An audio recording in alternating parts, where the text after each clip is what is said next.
Rodgers waa ninka hadda la leeyahay xulka Ingiriiska boosku ka saaran doona ninka Madrid u ciyaaray Bellingham marka wuxuu leeyahay ninka la yiraahdo Oli Watkins wuxuu ku leeyahay Rodgers awood wuxuu leeyahay xilligan isagoo la 30 sano jira inuu u ciyaaro kooxaha sida Madrid oo kale intaas waa inta laakiin shooga ugu weyn wuxuu ka dhacay ciyaartii FA Cup-ka laga soo reebay kooxda kubadda cagta Crystal Palace oo ahayd xaamilu laqab kooxda koobka haysata waxaa reebtay kooxda Mansfield oo ah koox non league ah koox yar ayaa reebtay Crystal Palace 2 gool ku reebtay wareegii saacad baan lagu reebay nimanka dhan ee koobku haystay sanadka soo dhaaf koobku guuleystay waxaa labada koox u dhaxeeya gaab 117 boos u dhaxeeya ya gurigaas iyo gurigo macnaha kuwaas gurigooda markay xaggaas u yahay ama kooxdaas xaggaas ay joogto ilaa Crystal Palace laga soo gaarayo 117 boos ayaa u dhaxeeya gaab labada dhinac saasoo tahay Bruno Alagoo inuu yahay waa kaayo waa la garaacay Crystal Palace kooxdaas waxaa watay walaalka Rooney baa watay Rooney oo falanqeynay ciyaarta runtii emotionalkiisa waa la xakameyn waayay ya macalinka oo kooxdaasu waxaa la yiraahdaa John Rooney waa walaalka Wayne Rooney oo falanqeynay BBC-da ciyaarta ilin baa ka soo dhawaatay kadib ciyaarta markuu arkay yani taageerayaasha garoon ku ordaya walaalkiis oo guuleysanaya oo kulan shooga sameynaya asoo koox non league wato yar inuu Crystal Palace garaacay oo weynka dhibaysa ku dhageysay runtii marka kooxdan hadda waxa ku dhacday maalin arin waxa ku dhacday dhibaato baa ku dhacday ciyaaryahan ayuu ka tirsan 20 sano jira wariyaan uu ahaa ayaa shil gaari kaga geeriyooday marka walidiisa hata ciyaartay joogeen marka kooxdu waxay yiraahdeen ciyaartan guushan waxaan u hibeynaynay ciyaarka naga geeriyooday ya ciyaaryahanadu waxay lahaayeen waxaan soo arkaynay 12 ciyaaryahan ku ciyaareynay marka Rooney aad ugu farxay walaalkiis oo ka weyn gashanaya oo kooxda Holdreska oo koobku haysta yani garaacaya aad buu Rooney ugu riyaaqayo isagoo tababarnimada u qaban laadayo intaas oo Ingiriiska Mbappe waa ka tababar ku soo laabtay Barcelona waa loo sheegay macna Saudi Mbappe waa tuulaha assalaamu calaykum Saudi Arabiya macna waa jooga loo ka waday macna haddana waa ka tababarka Mbappe lagu arkay saacad ugu dambeeyay waa ka asagoo tababaranaya kullay tababaraha Real Madrid wuxuu sheegay xaaladiisa inay qiimeyn doonaan waan arki doonaa haddaan caawa ciyaarta ku soo bilowno iyo haddaan gadaal ka keeno waa maalin weyn maalintii classical ciyaar la habeenkeeda ayaan u soconaa 10 habeenimo haduu ilaahay ka noqdo marka wax weeyaan wuxuu leeyahay waa qiimeyn doonaa xaaladiisa ciyaaryahanka Barcelona macalinka xataa aad u walwalsanaa wuxuu ninkaas waa waryahanka ugu fiican dunida waqti xaadirkan Bruno Felix waa imisa jara in dhigi jira aniga ninkaas oo Mbappe ah ninaan la meel dhiga ma wali macna lama jiro maanta Ronaldo iyo Messi waa tageen hadda Bruno maanta weeryahan complete oo dhameystiro Mbappe ka fiican ma jiro 100 jeer aan ku sheegay tababaraha Barcelona wuxuu leeyahay taqaana Felix right now Mbappe waa best striker in the world weeyaan ku leeyahay dunida kan ugu fiican weeryahanka ugu fiican waa ninka gool badan dhaliyay ya waa world class player buu ku leeyahay waa ninka 12 gool Barca ka maray iyo caawin 9 ciyaarood weeyaan runtii marka ninkaas wuxuu yiri ibtilo weeyaan buu macalinka Barcelona cumada Mbappe waa tuur ciyaarta ka hor xilli Alonso sheegay inay isku kala soo yihiin ciyaartan oo ay Barcelona iska dhigi karaan kama cabsan inuu Alonso ku waqan waa iska celinayna runtii iyagoo si kan guushi wareego ay qaateen marka tababaraha Barcelona waxa uu u muuqdaa baa runtii inuu yahay aabe ilmiisa yani marba qalb niyada u dhisay u muuqdaa يعني هانس فيليكس wuxuu muuqdaa aabe waa sida Ancelotti ilmaha Madrid aabe u ahaa wasabta u guuleysanayeen ninkan karkar iyo buuq iyo dagaal la soo galay Alonso marka ninkan waa sida aabiyo kale u runtii fiirada Hans Felix ciyaarta ka hor Super Cup-ka finalkiisa sawirka Gavi Fernando Gavi uu soo qaaday sidoo kale wuxuu sameeyay ciyaarta Espanyol oo Gavi ayuu dhiirigelinaya oo dhaawac kooxda ugu maqan Gavi wuxuu la mar dhaweyd waxaan ku soo laabro ciyaaraha ninkan kaliya macallin maahan waa sida aabood oo kale u runtii sida ciyaaryahanada qalbiga ugu dhisayo taasu waa taa saaka saacad ugu dambeyshiis baa laga siixay ninkan nin weyn waaye watan idin dhahay Bukayo Saka sidiisa horeyaan u ahayn laakiin waa dheemanka Arsenal markuu Arsenal garoonka ugu jiro ninkan Arsenal qalbiga u dhisan dheemanka garoonka ugu jira Messi gooda iyo Ronaldo hooda waa ninka kan ee yiraahdo Saka tani markuu Arsenal u soo Premier League kulkiis ugu horeeyay qof Arsenal ka tirsan asaga ka fiican ma jiro meel walba number 1 buu ka joogaa goolash ugu badan isaga dhalay 7 gool tan ay safashiis ugu Premier League caawinta ugu badan saamay goolash ugu badan isaga saamay fursadaha ugu badan janiska ugu badan ee la abuuro shudadka ugu badan wax walba macnaheedu Arsenal yani haba u muuqdo mid daaldaalan laakiin Arsenal ninkan waa weyn ku ka yahay number 1 ayuu ka yahay waa kooxda ninka indhaha u ah weeyaan ee laga cabso saacad ugu dambeeyna waxa la sheegay in uu heshiiska kordhiyay muddo 5 sano kalena uu ku daray haddaba heshiiskan uu siixay waxay ka dhigaysaa ninka kan inuu noqonayo ciyaaryahanka ugu qaalisan mushaaraad kooxda Arsenal buu noqday Bukayo Saka 300,000 isbuuc ayuu qaadanaya nin ku sii xiga waa Isbitaalada Kai Havertz laba boqol uu qaataa saliid baa ku xiga rice baa ku sii xiga Odegaard Jesus Yogoris Martinelli raayda ogolahay khatar boqol kun leebsiyan ka war cidan ya submin hata boqol baa lagu basareeyay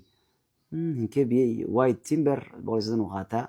Martinelli hata boqol uu qaataa laakiin Bukayo waa ninkuu mushaarka badnaan doona noqonaya kooxdo heshiiska markuu sax ugu dambeeyay intaasna waa inta mid kale Man United sax ugu dambeeyay waxay la hadlayeen ninka la yiraahdo Ole Gunnar Solskjaer waan arki doonaa hadii kaari kooxda loo dhiibo iyo hadii Solskjaer kooxda loo dhiibo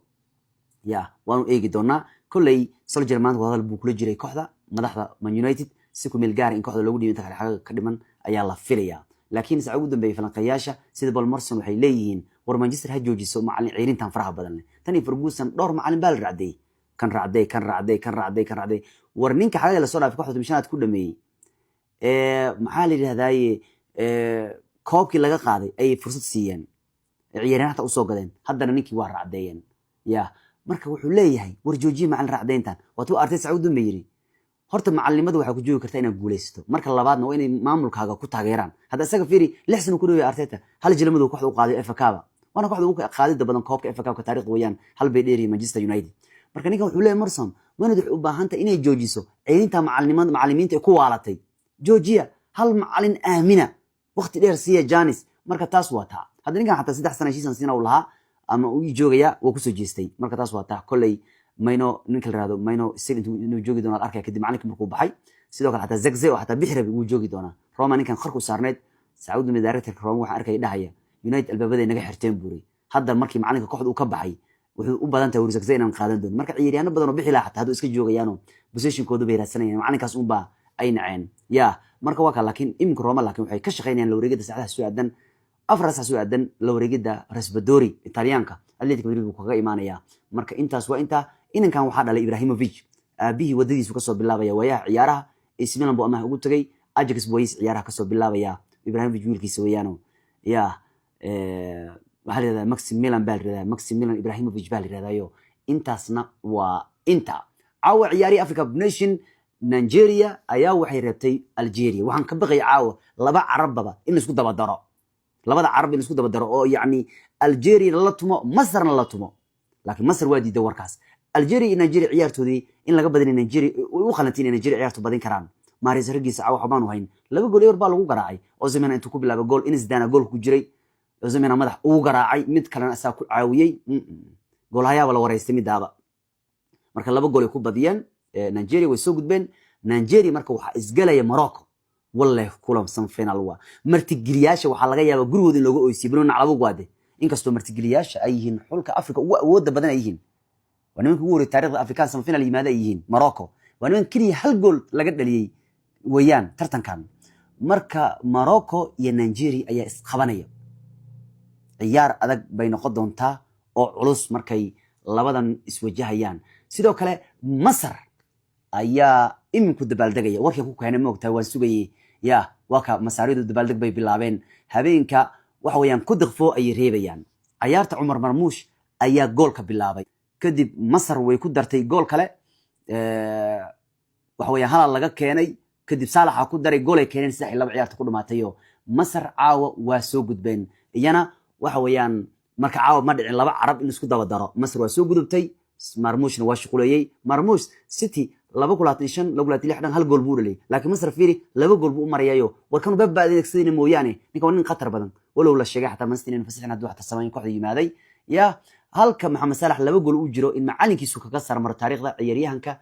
Egypt ugu gool badan all time ya Masaarid waa ka dabaaldegayaan Mohamed Salah afar ciyaarood afar gool ku dhalay Afcon marka hadda wuxuu qarka u saaran yahay inuu noqdo all time ninka Egypt ugu gool badan ayuu laba gool u jira macalinkiisa ka gool badan kaliya hadda xulko marka Mohamed Salah xitaa ciyaartan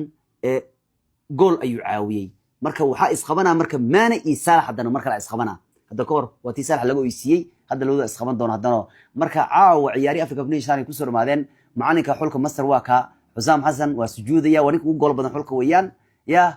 Masar hawsha marka soo mooday saddex koob markii qaadaysa Africa isku xiga ساني اسجود ولا دعاي انا نسك اويدنا يا بس المسروان ان غبي جرنا عياريانada Afrika oo Yurub ka ciyaar aan taageeri jirnay laakiin markii Masar ay timaado Afrika mugta ciyaariyana weyn aw macna Yurub ugu ciyaaray Masar waxa weeyaan barigaas iyana waxa ka sanaan jiray Maxamed Abu Tariika iyo kadib Xusn Abdirabbi iyo محمد سيدان iyo geedow iyo waa isba bedelayaan 3 sano xiriir ay qaadeen Africa Nation waxa uu soo kordhay mar kastaba marka raggaas Afrika ka ciyaarayo arkaas Afrika oo yub ka ciyaarayo Darba iyo Asian iyo Tore iyo Kolituri iyo balaayna ay socoto eto ya macnaha Masran isaga haysay aan taageer u ahaan jirnay Masran waa hadda ninkan ku soo sujuudiisa sujuuda la dhaca hawshan sujuud baleeriyo Masran ma ka soo arki jirnay hawshan ka soo bilaabay 3 sano isku xigtay markay qaadeen kadib Masar ko baa qaaday laada Maxamed Salah Africa Nation markii uu horeysay inuu ku guuleysto marka birigaas markii gorgor laga kitaabka la qarbaha waa la sujuuda leh anu iskuureyna iskooyinayaa very emotional anday Soomaalida way anaga meeshii muslim lagu sheego waxa weeyaan waa jirnaa waxa weeyaan walaalanahay marka calay xal finalka markuu wuxuu noqday ma taqaana finalku wuxuu noqday laba ajaba iyo laba carab ay noqdeen waa Morocco oo Nigeria la ciyaarayso ajaba waa Masar oo carab oo la ciyaarayso ajab oo Senegal Mane iyo Salah oo Zamhen iyo Hakimi wallahi waka ciyaar Afrika semifinalka ay joogaano war raaytna waka inbuu maxal idin soo dirnay cawadana diyaalo idin soo dirnay